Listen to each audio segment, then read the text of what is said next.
नमस्कार। आज हम लोग बात करते हैं बृहस्पति के गोचर का।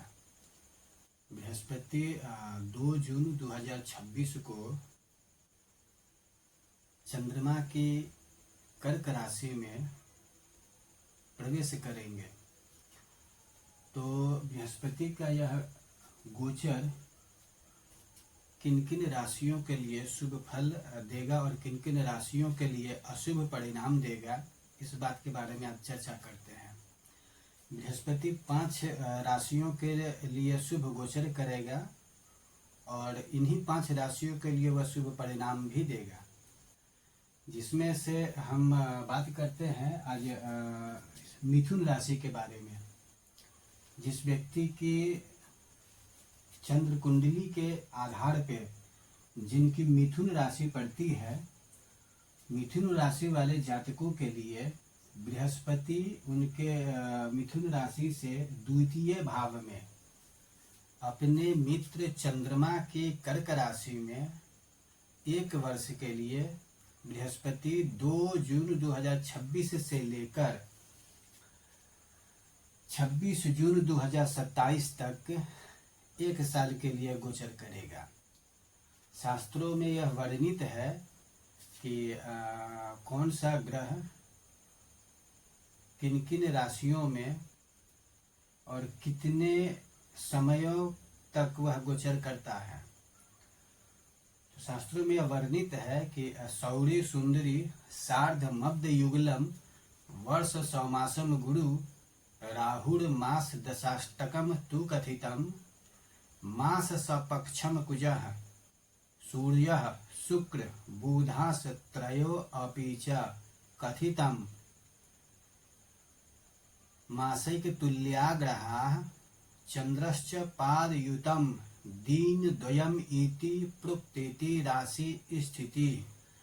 अर्थात शनि 1 राशि में 2.5 वर्ष, बृहस्पति 1 राशि में 1 वर्ष, राहु और केतु 1 राशि में 18 माह, मंगल 45 दिन, सूर्य बुध और शुक्र 1 राशि में 1 माह और चंद्रमा हमारे पृथ्वी से बहुत निकटतम ग्रह होने के कारण यह अपने 30 डिग्री को पार करने में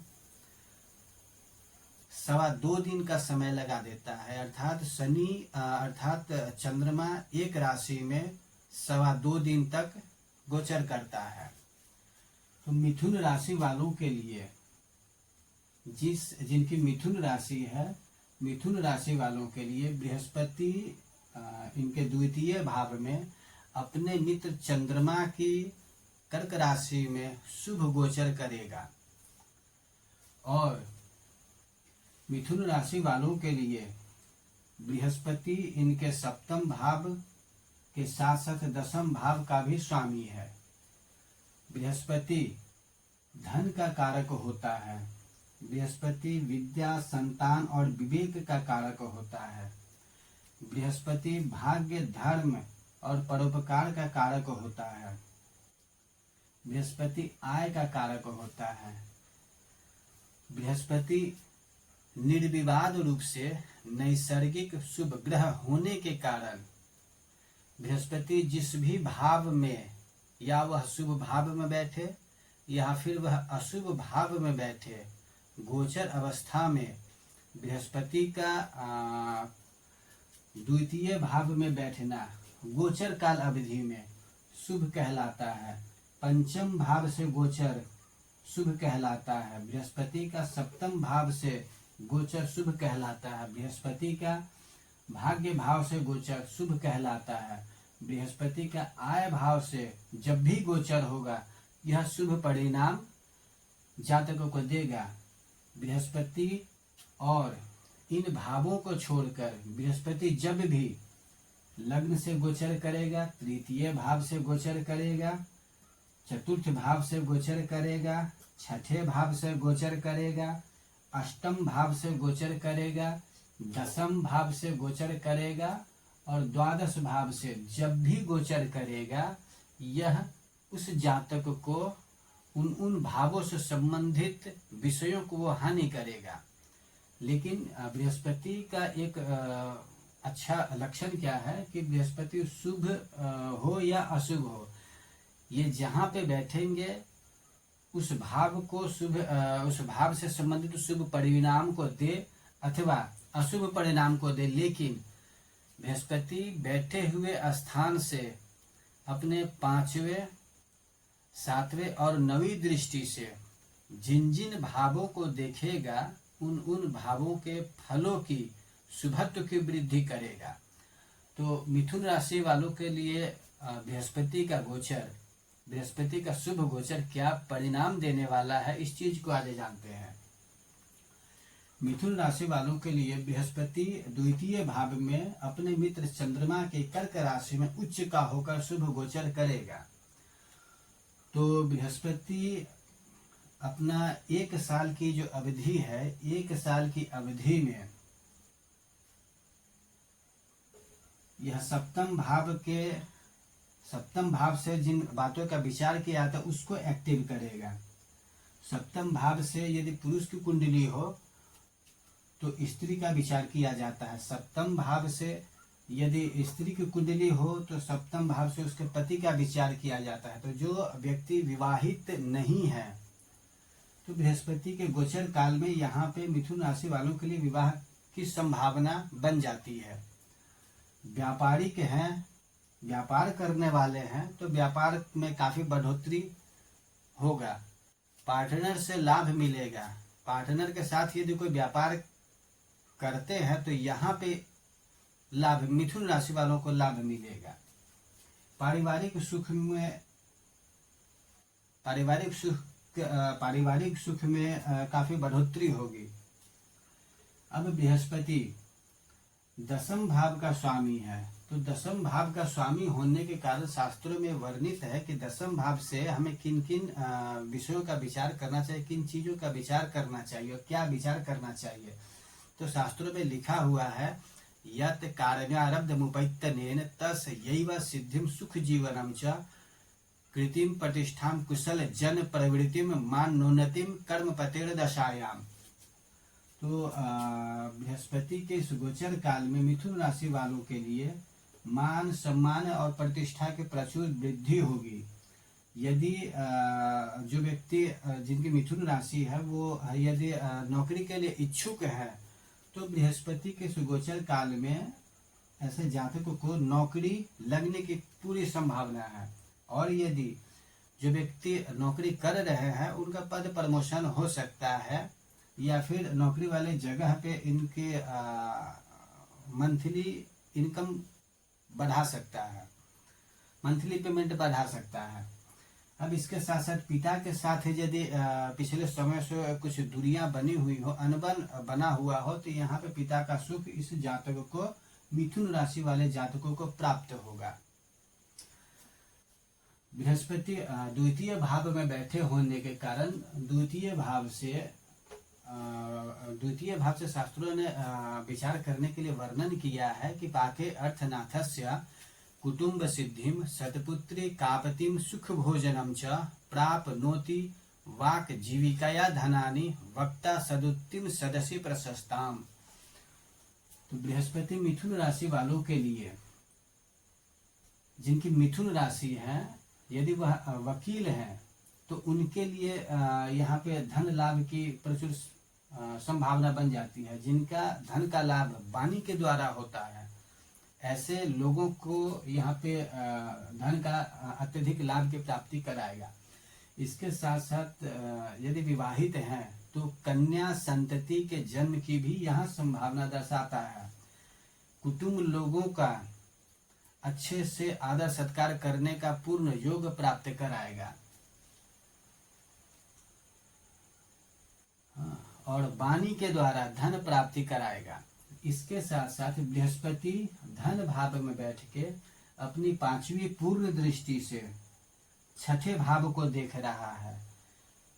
मिथुन राशि वालों जातकों को यदि पिछले समयों से स्वास्थ्य यदि प्रभावित हो रहा हो तो यहाँ पे ऐसे मिथुन राशि वाले जातकों को स्वास्थ्य में लाभ की प्राप्ति होगी और रोग, ऋण, शत्रु से काफी राहत मिलेगा।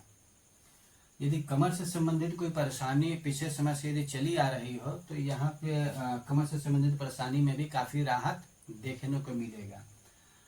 यदि प्रशासनिक कोई उलझन पीछे से यदि चला आ रहा है तो मिथुन राशि वाले जातकों के लिए यहाँ पे छठे भाव में जो बृहस्पति की शुभ दृष्टि पड़ रही है, तो प्रशासनिक उलझन से यदि कोई जूझ रहे हो तो यहाँ पे उनको काफी प्रशासनिक उलझन से लाभ मिलने की संभावना दर्शाती है। प्रशासनिक उलझन से जो ग्रसित होंगे उनको यहाँ पे प्रशासनिक उलझन से निकलने का एक रास्ता और मार्ग प्रशस्त होगा, काफी राहत मिलेगी यहाँ पे। अब बृहस्पति यहाँ पे बैठ के अपनी 7वीं पूर्व दृष्टि से अष्टम भाव को देख रहा है। तो अष्टम भाव से जिन जिन विषयों का विचार किया जाता है उसके दुष्प्रभाव के परिणाम को नाश करके वह शुभ परिणाम को देगा। जैसे कि शास्त्रों में वर्णित है कि ऋण विमोचनम उच्छ्रितिम आत्मनः कलहकृत निवृत्ति मुपैति स महिष पश्वज भृत जनागमम वयसि रंध्रपतिर्बलशालिनः।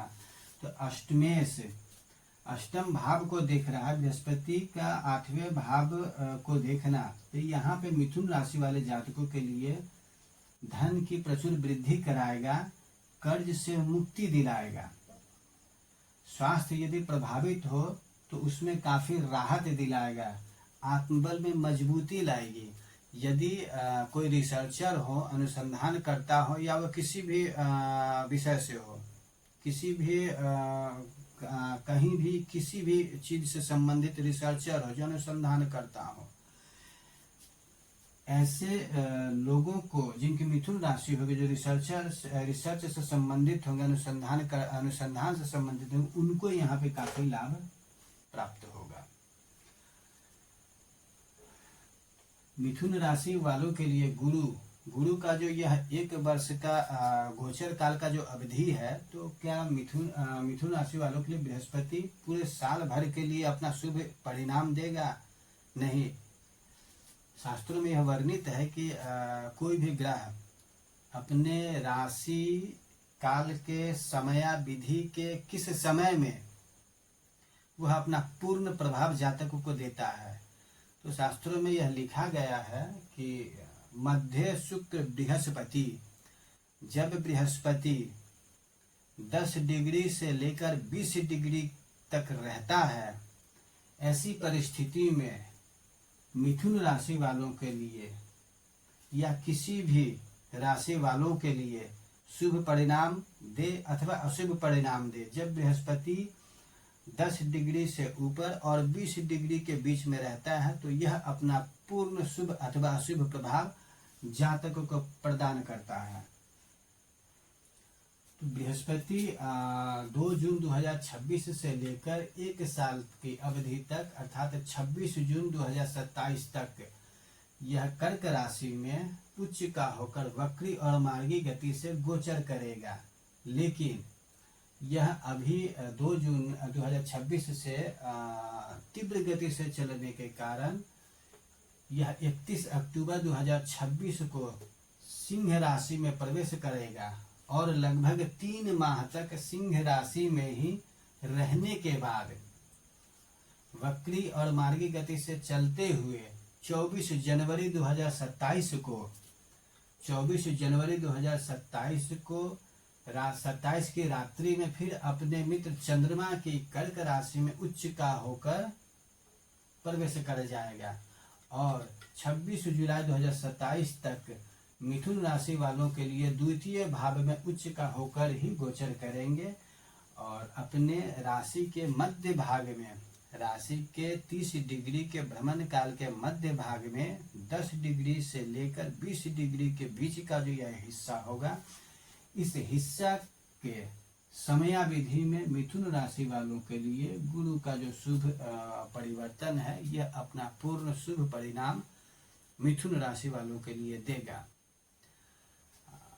आप लोगों को यदि कहीं से लगे या लग रहा हो कि यदि हम शास्त्र के विरुद्ध जाकर कोई बातचीत कर रहे हैं, तो आप लोग हमें कमेंट में कहिएगा, हम उसमें सुधार करेंगे।